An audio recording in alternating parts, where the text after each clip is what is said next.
Hello, I'm Adrian Finnegan. This is Counting the Cost on Al Jazeera, your weekly look at the world of business and economics.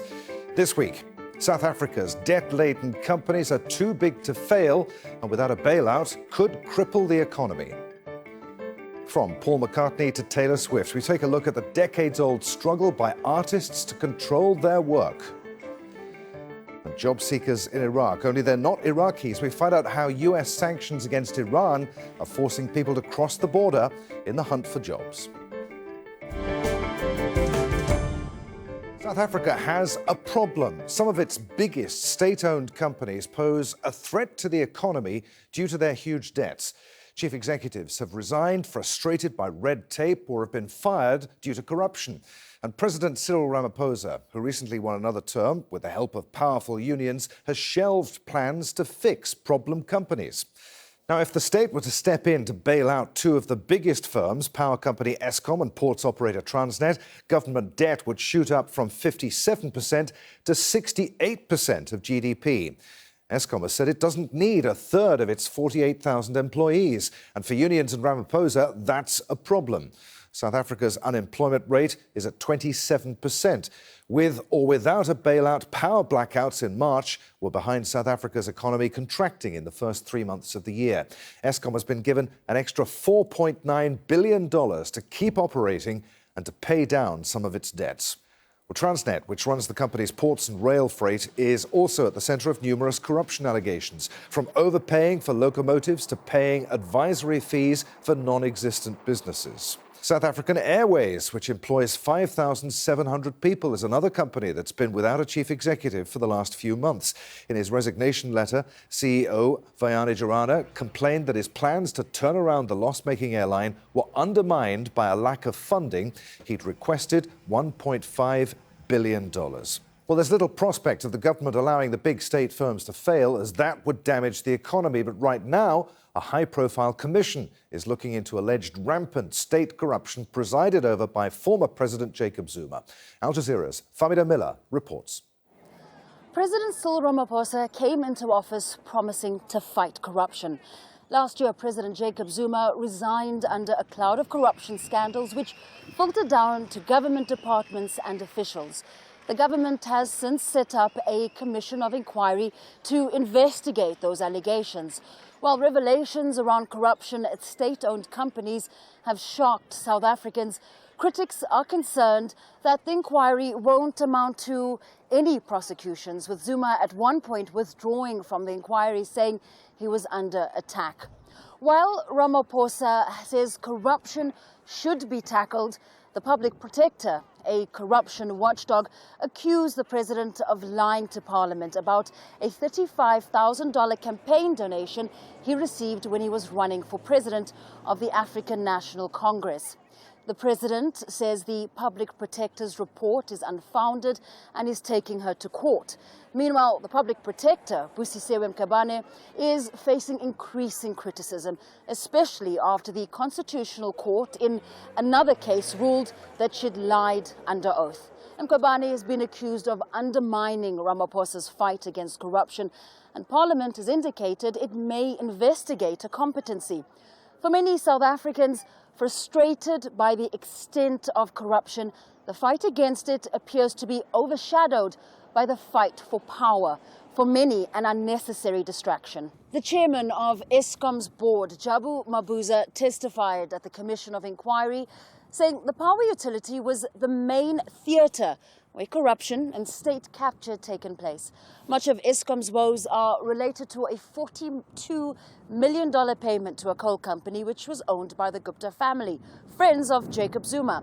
The National Energy Regulator says political meddling and corruption are some of the reasons that the power utility is in crisis.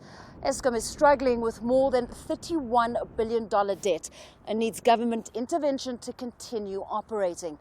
Officials at state-owned rail company Transnet have also been accused of corruption, with employees there implicated in the payment of kickbacks. Media reports say millions of dollars were paid on contracts that went to China South and China North Rail. According to the Bureau for Economic Research, under Zuma's leadership, South Africa's economy lost $70 billion. Analysts say under Jacob Zuma, political decisions were made that negatively affected the economy. The South African rand tanked and investors sold off $93 million worth of government bonds. Allegations of corruption have been made against government-owned companies, from the state broadcaster to the national airline. Now, hoping to aid the fight against corruption, a government unit has been set up to include lifestyle audits of public officials. The audits will test whether the lifestyle of an employee is in line with their income. While the president has made promises to turn things around, many still wonder if there's still a lack of political will, especially given the extent to which the governing ANC may be implicated. Famida Miller, counting the cost, Johannesburg. Well, let's talk more about some of the challenges facing South Africa right now. Joining us from London, Peter Attard-Montalto. Peter is the head of capital markets research at South Africa-based Intellidex. Good to have you with us, Peter. So, South African Airways, Eskom, Transnet, many of South Africa's state-owned firms facing huge financial and management troubles. Just how much of a threat do they and others pose to South Africa's economy? Well, we've seen a massive build-up of financial stress at these state-owned enterprises, and you can always tell when the buck is about to stop, when people stop paying wages. And that's when finally things start happening normally in terms of bailouts, in terms of hopefully some semblance of reform. But each month now we have a number of SOEs who are basically trying and sometimes failing to pay wages in full. And hence now we have money coming forward from the budget, which is going to be bailing out a number of these SOEs, most notably Eskom. They've given an extra 26 billion rand this year and 33 billion rand next year. That's about $4.9 billion in order to keep the show on the road and ensure that it has going concern, allowing the auditors to sign off the accounts, which will come out next week. So a lot of these SOEs are really right on the edge and requiring significant amounts of taxpayer support. President Ramaphosa wants to split Eskom into three. Given all that you've just said, why does there not appear to be the political will to see that through? Well, this is exactly the point. Is it policy or not to do this unbundling into different entities? It's certainly been a presidential proclamation from various speeches, but actually it's not widely accepted across government even within cabinet. There are restrictions being put on this, trying to redefine its meaning as basically ideological and also personality and ego battles come to the fore between different cabinet ministers. And so that's really the worry here, is we need to have a movement on this. Unbundling is shown to work globally to help particularly energy companies and state electricity companies in distress. And we need actual movement forward. There's basically no other option apart from to do this. And it will be further stress, further load shedding, further blackouts, that means, to come, I think, before we really see movement on that front in the next year or so. Are these companies really too big to fail? Should the government, therefore the taxpayer, keep having to rescue them? What about the option of privatising them? South African Airlines, for instance. I mean, surely that's ripe for privatisation. Well, we have to split out, I think, in the too big to fail argument. Eskom, on the one hand, keeping the lights on. Remember, Eskom is producing 90% of all electricity in South Africa. It's simply not an option not to having it fulfill that role. That is too big to fail, and hence, political games, ideological games can be played around it. But none of the others, I would say, are too big to fail. SAA indeed should be allowed to go into business rescue, basically an insolvency process, which would allow the best bits to be cherry-picked off.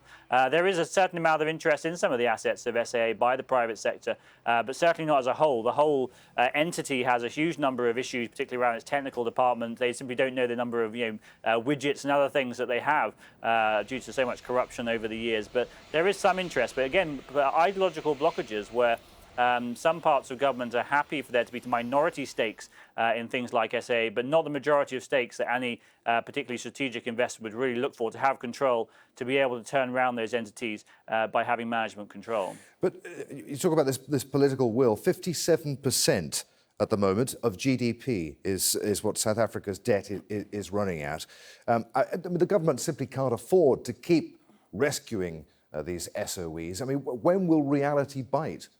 So this is the fascinating thing we're working with investors on at the moment, and a lot of discussions with government and others as well, is we're in this sort of very strange, slow-moving story, and there are a number of reasons for this. The first is there are exchange controls in place in South Africa.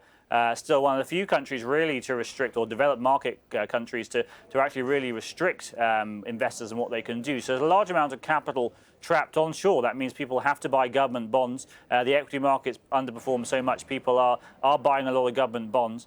And also remember the lack of blackouts now since March as well has taken the pressure off slightly, though those blackouts are likely to come back through the end of August, probably into September. So there has been a sort of weird mix of calm, and let's not forget as well, with the Federal Reserve about to cut rates, the ECB as well, global market sentiment and the sort of pushback from markets as well has also been more muted maybe than it would otherwise have been. So this has allowed some breathing space, but ultimately, the end point is still inevitable. Peter, as we heard, South Africa's former President Jacob Zuma is giving evidence at a commission set up to investigate corruption allegations during his time in office, the inquiry into state capture. I mean, just how damaging has all of this been, this process even, for South Africa and its economy? So the Zondo Commission process is fascinating and has taken a long time. It's going to be going on probably for another year at least, and then more time while they actually produce an actual report. And there's been a lot of criticism of the Commission. They have taken relatively easy lines on many of the witnesses that have appeared. The process has gone relatively slowly. But the Zuma appearance before the Zondo Commission was fascinating. The general consensus, rightly so, was that a lot of what he said was completely sort of, out of kilter with reality and with the truth of what's happened in South Africa. But actually his purpose of appearing there was ultimately political and was focused within the ANC. And on those terms, actually, I think he was quite successful in terms of driving a wedge was his desire inside the party. And so I think you have to treat things very carefully. And ultimately, a lot of this stuff is internally focused within the ANC. And that internal focus means that there can be distractions from dealing with some of the big issues, the structural reforms, the SOEs, etc. And one final question, Peter. There have been calls within the ANC to nationalise the central bank. The central bank governor has called that potentially damaging to the economy. What do you think? So this is a fascinating debate. The nationalisation point in and of itself, who owns the shares of the central bank, removing this oddity, South Africa is an oddity globally in terms of having private shareholders, would do nothing for the independence of monetary policy and the operations of the central bank. But we view this as a much more damaging, longer arc of political attack on the central bank.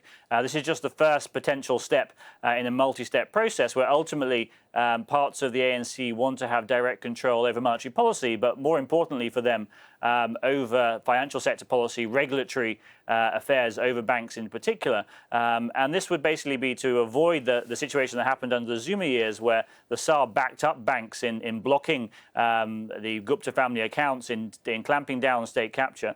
And so we view the nationalisation point as sort of deeply political and part of a future fight back on state capture, even though it in and of itself as a policy would have more limited impact. So I think in these sorts of policies, the issue of prescribed assets as well as telling asset managers what to do is often part of a much bigger political game. Great to talk to you, Peter. Many thanks for being with us on Counting the Cost. Now, Iraq imports $12 billion worth of Iranian gas and goods every year, while Baghdad has a 3-month waiver from Washington to continue buying Iranian exports. There are concerns about the economic impact for both nations once sanctions kick in. Already, many Iranian Kurds are crossing the border to find work in northern Iraq. We have 2 reports for you. In a moment, Osama bin Javed in Baghdad on fears that ending imports could push up prices. But first, Natasha Gonaim reports from Erbil in the Kurdish region, where the common language makes it easier for Iranian Kurds to earn money for their families back home. Each room Shahram Gardi wallpapers is bringing him closer to the day he can afford to marry his fiancée. The money he earns as a handyman in northern Iraq is also supporting his parents at home in Iran. It's been 5 years working in Erbil. Before, this kind of work wasn't popular. Now, there's more of a demand and business is getting better. Every 3 to 4 months, I take a break and go back to Iran because I have a work permit. But these Iranian Kurds aren't so lucky. Without work permits, they enter the Kurdish region in Iraq on 1-month tourist visas, work every day they can, return home, and repeat the process. Mohammed Farouk says a lucrative month of work puts $800 in his pocket. It's very hard for me to be away from my family, but it's harder not to have any money to spend or to buy food. What's better, being away from your family and having money, or being with your family and having no money? The government doesn't keep an official count of the number of Iranian workers here, but says there are hundreds, and that number has tripled in the last 2 years. As Iran's economy suffers from U.S. sanctions, the director of labor in the semi-autonomous Kurdish region expects more Iranians to seek work here. They'll be taking advantage of an economy on the rebound, following several tough years. I proposed a plan to address the situation with Iranian workers. It would match them with jobs we have a need for. We don't want to close the border with them, but we must organize this situation. It affects the local workers greatly, and we have to give them priority. He says for the time being, the Kurdistan regional government has no intention of barring these men. Bound by culture and language, many people see these Iranian Kurds as their brothers and sympathize with their plight. From vegetables to milk, cooking oil to washing detergent. In southern Iraq, almost everything on sale is from neighboring Iran. Not just dairy products come from Iran, packet snacks, cakes, juices, all are imported from Iran. There will be a crisis if these products are cut off. Some locally produced items are available, but imported goods are cheaper. Iran's proximity, low prices, and long-established trade ties make it easier for vendors to rely on Iranian products. Iranian groceries dominate the Iraqi market because if it wasn't for them, locally produced groceries would have been sold at twice their actual price. But as the US increases pressure and imposes biting sanctions on Tehran, Iraqi traders are concerned. We can't afford the absence of Iranian goods in the market. The average income of a person only allows for buying cheap imported goods from Iran. Iraq is the only country exempt from US sanctions on Iran. Washington has extended Baghdad's waiver on Iranian imports for 3 months. It's not clear what will happen when that expires, as the US insists Iraq must find alternatives. In anticipation of these sanctions, Iraq and Iran have been discussing ways to continue the trade. An estimated $25 million worth of Iranian imports enter Iraq every day. According to Iraqi officials, there is a special financial agreement under which Iraq will pay Iran without sending over any money. Iran will be able to use that money, which remains inside Iraq, to purchase humanitarian goods. A similar agreement exists between Iraq and some European countries to work around US sanctions. There are other powers favoring Iran that are defending Iran's interests, which made Iraq Iran's backdoor ATM, so to speak, to mitigate sanctions. Iraq's economy is largely unorganized. A lack of official statistics and thorough monitoring makes it impossible to accurately picture what happens at the border with Iran, which stretches 1,400 kilometers. France, Germany, and the UK introduced a mechanism called Instex to facilitate trade and exchange of basic goods, including food, medical equipment, and medicine between Iranian and foreign companies. Iraq's case is different because in addition to household items, Baghdad relies heavily on Iranian gas and imported electricity. Iraq also needs Iran. Iraq's political situation isn't completely settled. This extends to Iraq's economy, industry, and agriculture. Besides Iranian investment, other foreign investment is low. Although Iraqi officials deny that Baghdad is becoming Iran's ATM or cash machine, the fear is that any restriction on trade could affect Iraq's fragile stability. Now, how do musicians like Taylor Swift make their money? You may have thought that after her spat with businessman Scooter Braun, who bought the rights to Swift's first 6 albums, that there was perhaps a link between streaming, publishing, record sales, and her potential earnings. Well, there is some truth in that, but just not enough to make artists rich. Braun, the manager of Justin Bieber and Ariana Grande, paid $300 million for the rights for the masters to Swift's back catalogue. But she isn't the first or last artist to have seen her work sold to the highest bidder. Paul McCartney wasn't happy in losing the rights to the Beatles catalogue to Michael Jackson. In 1985, Jackson paid $47 million to buy ATV, which included rights to music by Bruce Springsteen and the Rolling Stones. McCartney's hoping to win the rights back. Musicians still make most of their money from touring. According to Billboard, U2 was the top earner in 2018. The Dublin-based rockers made $54 million, nearly all of their earnings coming from touring. Just $2.4 million came from sales, streaming and publishing. Joining us now from London, Zach Fuller, a music analyst at Media Research. Good to have you with us on Counting the Cost, Zach. Does Taylor Swift have a point? With artists receiving such a small percentage of the revenue generated by their music, where is the rest of the money going? Of course, but this is a conflict that is old as music, recorded music history. I mean, we've seen this going back from the days of the Beatles. There's always been this conflict over, is the artist being remunerated in the way that they should through the record label? Now, when artists often sign these deals, they are not in the leveraged position that they are once they become a global superstar. And so really what we've witnessed with the Taylor Swift story is that conflict that occurs when an artist who has achieved huge global success then comes to renegotiate with a label that actually prior to their fame had their rights signed off. So even in this age of new technology and streaming, the way in which we get our music, is it still the case that big music is king? That big music is king?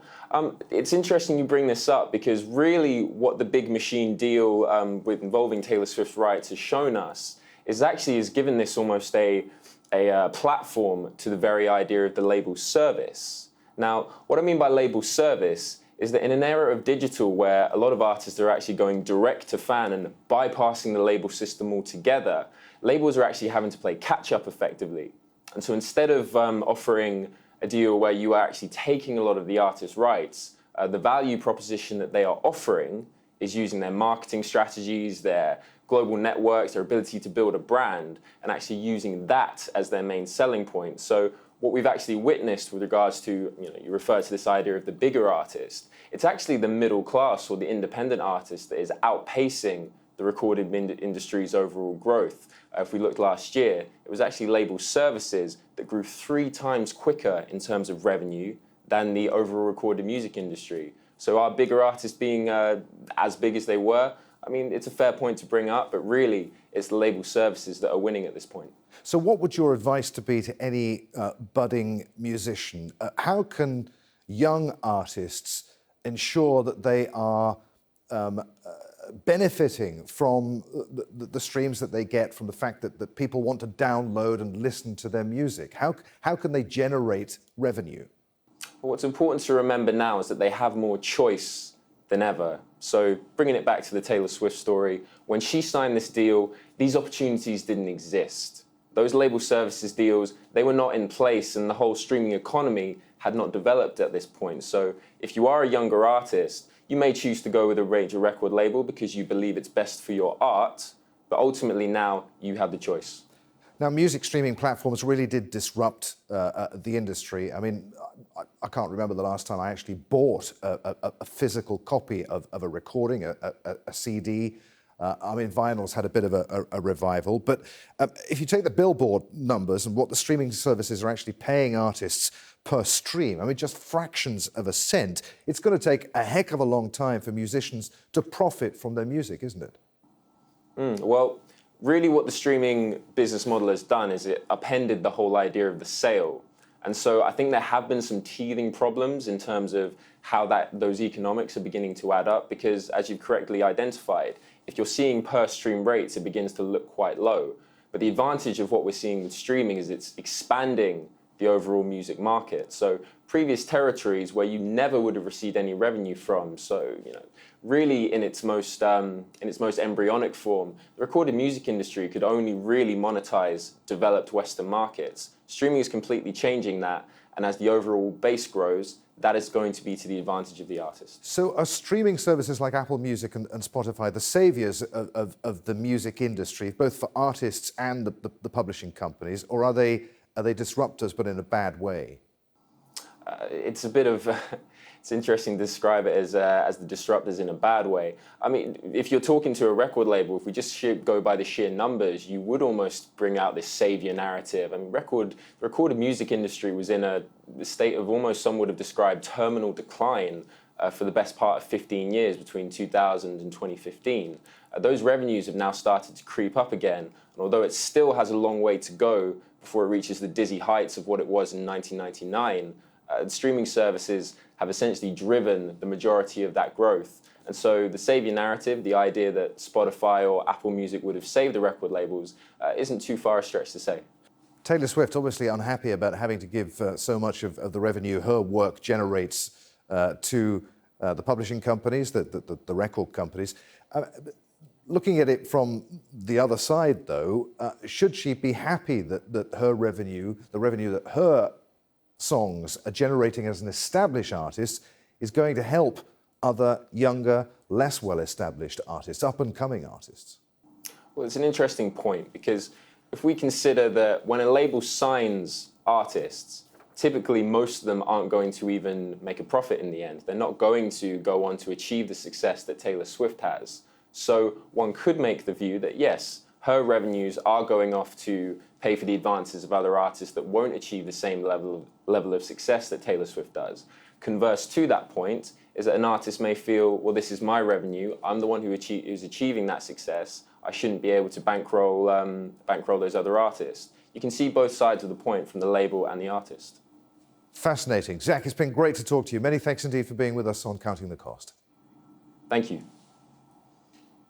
And that's our show for this week. If you'd like to comment on anything that you've seen, you can tweet me. I'm at @afinnegan on Twitter. Please use the hashtag AJCTC when you do, or you can drop us a line. countingthecost@aljazeera.net is our email address. As always, there's plenty more for you online at aljazeera.com/CTC. That takes you straight to our page, and there you'll find individual reports, links, even entire episodes for you to catch up on. But that's it for this edition of Counting the Cost. I'm Adrian Finnegan from the whole team here in Doha. Thanks for being with us. The news on Al Jazeera is next.